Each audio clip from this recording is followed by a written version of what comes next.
चाहूँगी कि education system में आरक्षण को हटाया जाए। आरक्षण को हटाया जाए। हाँ, ये मैं चाहती हूँ।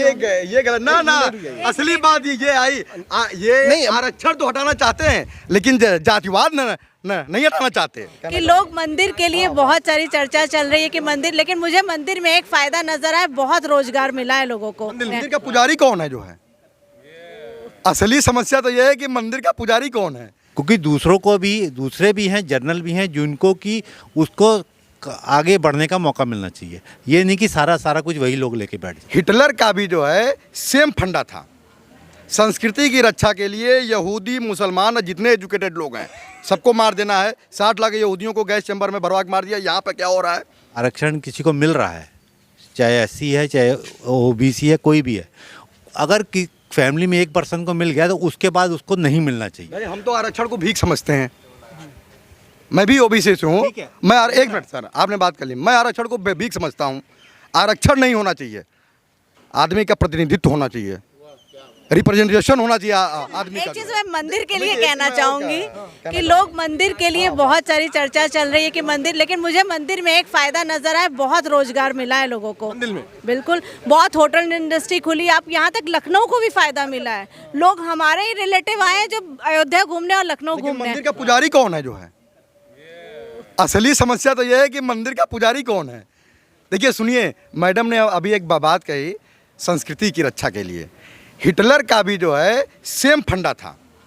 संस्कृति की रक्षा के लिए यहूदी मुसलमान जितने एजुकेटेड लोग हैं सबको मार देना है। 60 लाख यहूदियों को गैस चैम्बर में भरवा के मार दिया। यहाँ पे क्या हो रहा है? यहाँ पे भी नहीं, एक मिनट बात सुनिए। संस्कृति की रक्षा के लिए जितने पढ़े लिखे लोग हैं उनका मुंह बंद कर दो, जेल में डाल दो। जितने मुसलमान के नाम पे हैं उनको मरवा दो, जो भी कर दो। जितने एजुकेटेड लोग हैं जो है, जितने पढ़े लिखे लोग हैं उनको बोलने मत दो। पहले तो अपनी पार्टी मिलाओ, ना आए तो जेल में बंद कर दो। इसी से जुड़ा हुआ मैं सवाल पूछ ले रहा हूँ। इसी जुड़ा हुआ सवाल सुन लीजिए। हमारी रवैया है। अरविंद केजरीवाल अभी जेल गए हैं, उनके ऊपर भ्रष्टाचार का आरोप लगा है। आपको लग रहा है कि जो जेल भेजा गया सही भेजा गया कि गलत भेजा गया है? इलेक्टोरल बॉन्ड के मुद्दे को दबाने के लिए भेजा गया है। इलेक्टोरल बॉन्ड के मुद्दे को दबाने के लिए भेजा गया। अब आप अरविंद केजरीवाल को जेल भेजा गया इलेक्टोरल बॉन्ड के मुद्दे को दबाने के लिए। आप देख लिए 1 हफ्ते से इलेक्टोरल बॉन्ड पे कोई चर्चा नहीं हो रही टीवी में। जो आप क्या देख रहे हैं, युवा हो आप? मेरे हिसाब से बीजेपी ने बहुत अच्छे काम किए हैं। जैसे कि 2019 में उन्होंने आर्टिकल 370 हटाया और अभी यूनिफॉर्म सिविल, बीजेपी जो है वो पहली पार्टी है जिसने यूनिफॉर्म सिविल कोड जो है वो लागू किया। और भी राम मंदिर में भी उनका बहुत कंट्रीब्यूशन था।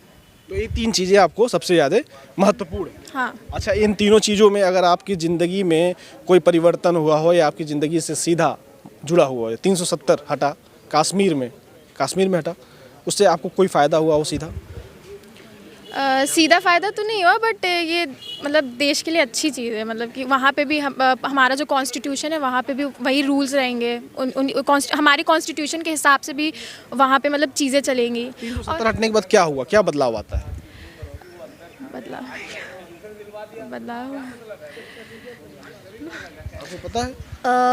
वो 3 तलाक के बारे में है जी। अच्छा, 370 है। तो इसमें ये होता है कि जो जम्मू और कश्मीर में जो लोग हैं और मतलब अगर कोई उससे बाहर है तो वहाँ पे जाके कोई ज़मीन नहीं खरीद सकता या फिर अपना मतलब हक नहीं ले सकता है। लेकिन ये हटने के बाद आप चाहे वहाँ के हों या ना हो, आप वहाँ पे ज़मीन खरीद सकते हैं और कुछ भी मतलब कर सकते हैं।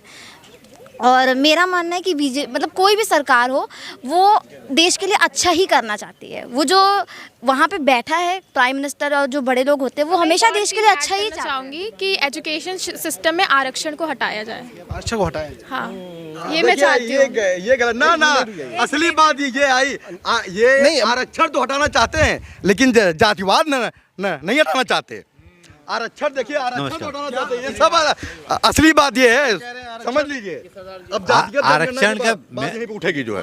अब जातिगत जनगणना की बात यही होगी कि जातिगत जनगणना क्यों नहीं कराना चाहते जो?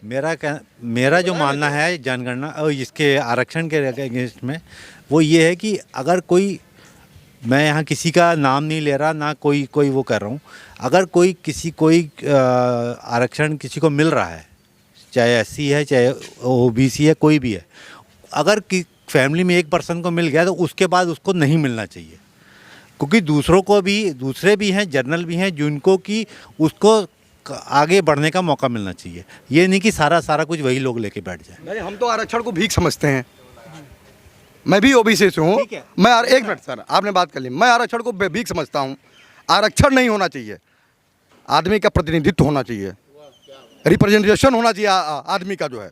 और जब तक रिप्रेजेंटेशन जो है नहीं होगा, जो है ये देश जो है कभी इस देश में सामाजिक न्याय नहीं हो सकता। सर देखिए, प्रतिनिधित्व के साथ उसमें काबिलियत भी होनी चाहिए। ऐसा नहीं है कि सर मतलब मैं खाली अगर मैं जातिवाद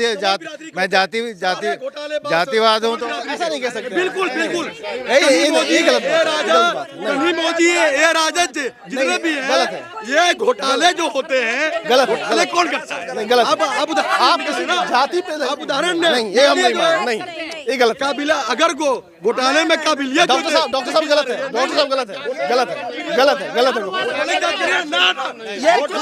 घोटाला कौन कर रहा है? लोग भ्रष्टाचारी हैं, हर वर्ग के लोग भ्रष्टाचारी। नहीं मोदी, सुरेश कलमाड़ी कौन था? ये गलत बात कर रहे हैं, केवल सवर्ण लोग भ्रष्टाचारी हैं। जात में नहीं, 90% घोटाला। मैं इसमें नहीं मानूंगा। लालू यादव और मायावती ये तो सवर्ण नहीं थे। जगन्नाथ मिश्रा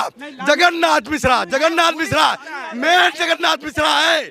मेन आप लोग बोलते नहीं है, जगन्नाथ मिश्रा जो है मेन आदमी था।